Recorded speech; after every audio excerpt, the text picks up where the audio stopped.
સાપર વેરાવળ વિસ્તારની અંદર હાલ 500ની ખોટી નોટ એક આવી છે અને એક આપણા ફોલોવરે જણાવ્યું હતું કે તમે આ મેસેજ સાપર વેરાવળ વિસ્તારની અંદર બધા નાગરિકોને મોકલો, જેથી કરીને ખોટી નોટો કોઈની અંદર માર્કેટની અંદર ફરે નહીં અને કોઈ ગ્રાહકની છેતરપિંડી અથવા તો વેપારીને છેતરપિંડી થાય નહીં.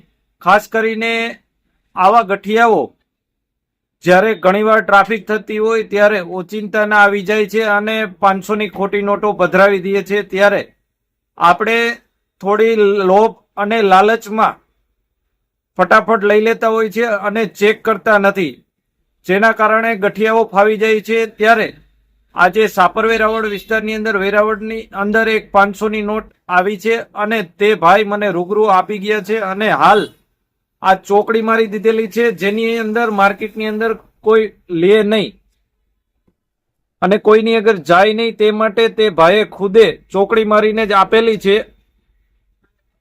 તો આપ સૌ લેતા પહેલા ખાસ ચેક કરજો કે 500ની નોટ ખોટી છે કે ઓરિજિનલ.